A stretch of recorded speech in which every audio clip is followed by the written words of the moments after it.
प्रतिभा को बचपन से ही सवाल जवाब का बहुत शौक होता है, जिसके चलते मम्मी पापा उसे किताबें ला कर देते हैं। लेकिन वो उनकी जगह गूगल की मदद लेकर अपने पास अतरंगी सवालों का पिटारा भरे रखती है, जिनसे वो लोगों को अपने आगे बेवकूफ दिखाने के लिए हर बात पर सबसे अतरंगी सवाल पूछती रहती है। ओ बहू, कहाँ है? जरा जल्दी इधर आ। क्या हुआ मम्मी जी? ऐसा कौन सा आसमान सिर पर आ गिरा जो इतनी हबड़ तबड़ में बुलाया? अरे आसमान का तो पता नहीं, पर इसकी छत जरूर गिरेगी। कितनी बार बोला है कि इसे रिपेयर करा लो। मम्मी जी, ऐसी क्या चीज है जो आपसे कभी सवाल तो नहीं पूछती, पर फिर भी आपको हमेशा उसका जवाब देना पड़ता है? हे भगवान, यहाँ घर गिरने को आया और इसे केबीसी खेलना है। अरे तू अपने सवालों का टोकरा अपने पास ही रख, मेरा बेटा करा देगा। वो आलसी, उनके भरोसे रही तो छत पक्का गिरेगी। इससे अच्छा है कि जल्द जवाब ही दे दो।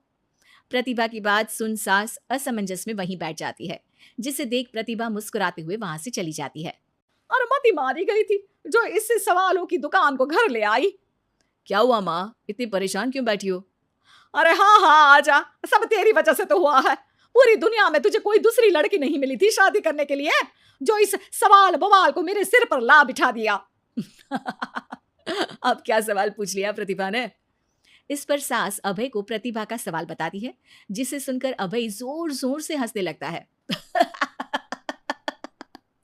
अरे माँ, प्रतिभा के पास जाओ और बोलो उसका जवाब है मोबाइल फोन, जो हमसे कोई सवाल नहीं पूछता, लेकिन हमें हमेशा उसके बजने पर जवाब देना ही पड़ता है। ओ हाँ हाँ, चल अब दफा हो, आलसी कहीं का।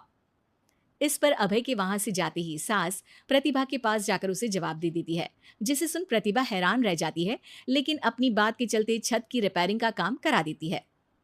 मेरे सवाल का जवाब इतनी जल्दी देना मम्मी जी के बस की तो बात है नहीं। कोई मुझे इतनी जल्दी हरा दे ये कभी नहीं हुआ, और ना ही मैं होने दूंगी। अब देखो। इसके बाद तो जैसे बात प्रतिभा के अभिमान की हो जाती है, जिसमें वो सास से बदला लेने का मौका ढूंढने में जुट जाती है। एक दिन आज ना हमें पड़ोस वाले शर्मा जी के घर डिनर पर जाना है, तो अपने सवालों को घर पर ही छोड़कर जाना, समझी? सास की बात का कोई जवाब दिए बिना प्रतिभा वहां से चली जाती है, और रात को शर्मा जी के घर पहुंचते ही उनके बच्चे के साथ खेल खेलने के बहाने अपने सवालों की गाड़ी शुरू कर देती है। पापा, आंटी बहुत सवाल करती है, मुझे उनके साथ नहीं खेलना। अरे ना ना बच्चा, आंटी आपकी नॉलेज के लिए ही तो पूछ रही होंगी ना। अच्छा तो बताओ, एक लड़की 50 फुट की सीढ़ी से गिरी, फिर भी उसे चोट नहीं लगी, क्यों? बच्चे की बात सुनकर शर्मा जी सिर खुजाते बैठ जाते हैं। अब अरे बच्चा, जाओ खिलौने से खेलो, जाओ जाओ। क्यों शर्मा जी, जवाब नहीं पता तो बच्चे को भेज रहे हैं? अरे आप सब भी क्या सवाल जवाब में लग गए, डिनर करते हैं ना। अब तो जवाब सुनकर ही खाना खाऊंगी। क्योंकि वो लड़की आखिरी सीढ़ी से गिरी थी, इसलिए चोट नहीं लगी। मिल गया जवाब, अब कोई बदतमीजी या सवाल नहीं। अच्छा, तो आज तक मम्मी जी को भी सारे जवाब आप ही बताते थे?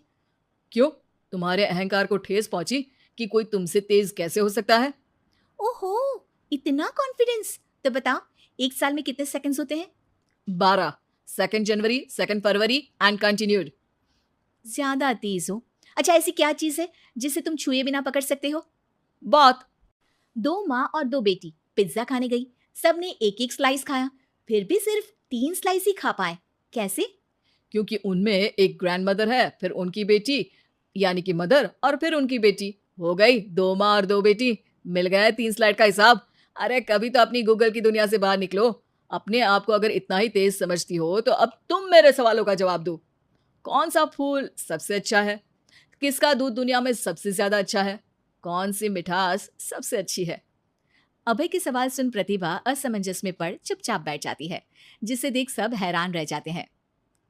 प्रतिभा के पास सवाल का जवाब नहीं, ये चमत्कार कैसे हो गया? अरे कभी गूगल छोड़कर ढंग की किताबें पढ़ी होती तो पता होता।